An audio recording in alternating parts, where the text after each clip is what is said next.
Hello and welcome to video number 2 in the series titled My Husband Cheated, Now What? I'd like to begin just prefacing, I realize I am talking about women who have experienced infidelity on their husband's part.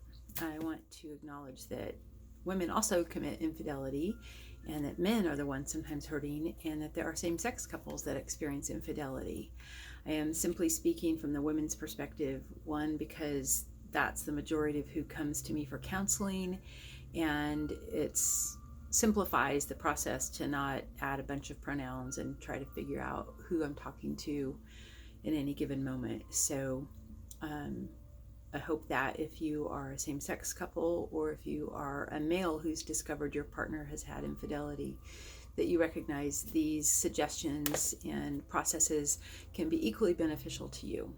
I am going to talk about what to do with the content from session or video number 2 now, and there will be several things we do following up on that. So if you have not seen video number 2, then I would like you to go back and look at that video and take notes so that you can do that process, and then come back to video 3 and begin this process. So from video 2, you should have 2 lists of words, basically a list of wanted identities and a list of unwanted identities. I'd like you now to think specifically about your relationship with your husband and identify, in regard to the affair that you have discovered, which wanted and unwanted identities do you feel seen as by your husband, and which ones do you see yourself as? And make a special note, maybe just move those words into another list, and title that list The Ways I Feel Seen in Regards to My Spouse's Affair. And so you will feel seen as a lot of the unwanted identities, most likely. There may be some wanted identities that you feel seen as. And then I want you to make a list using those words. What are the ways that I do not feel seen when I think of my spouse's affair and the aftermath of that discovery? And on this list, you're more likely going to have words from your wanted identities that you do not feel seen as, and thinking of you do not feel seen as these words by your spouse or by yourself, one or the other or both, in regards to discovering the affair.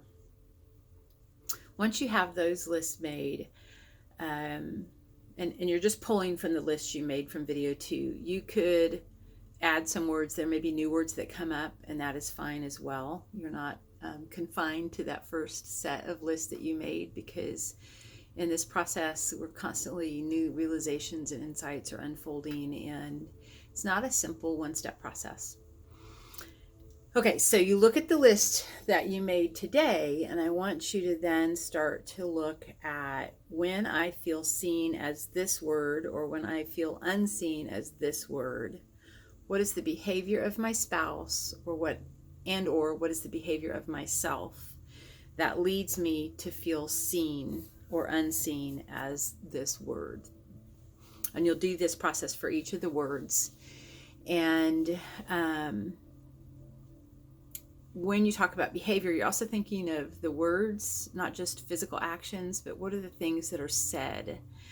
Then next, I want you to think of what are the stories I'm making up? What are the assumptions I'm making, the conclusions I'm leaping to that maybe aren't totally fact-based, but are based on history, experience.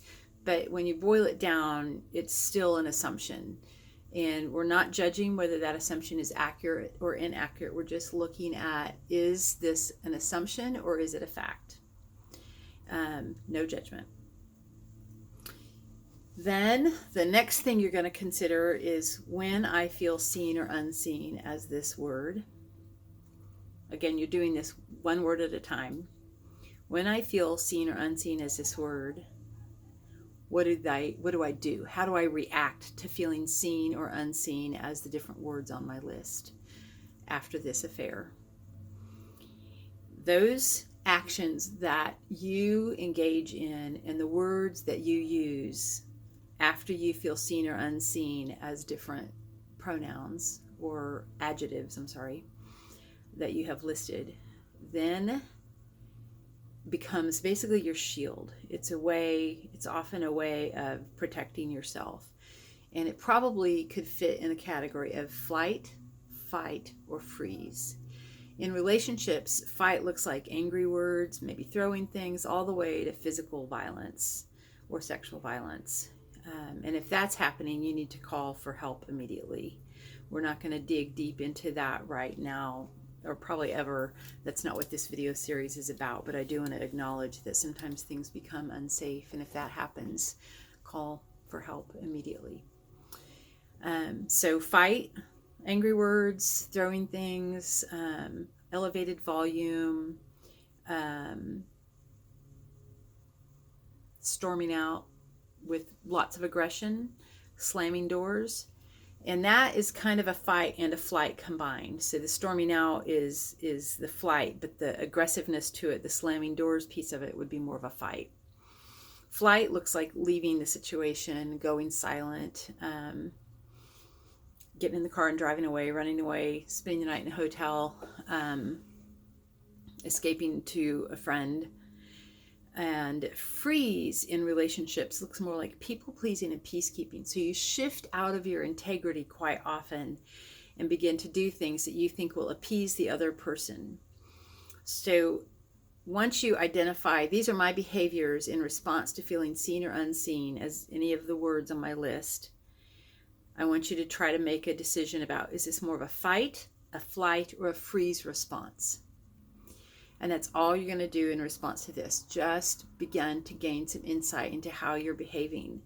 And then on our next video, we'll start to target more in on how to bring yourself into your integrity when you feel seen as a word that you don't want to be seen as, or unseen as an identity that you do want to be seen as.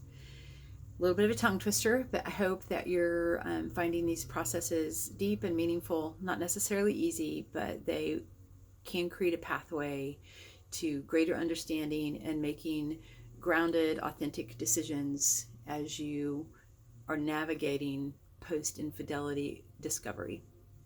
Until next time, I hope you're having a great day.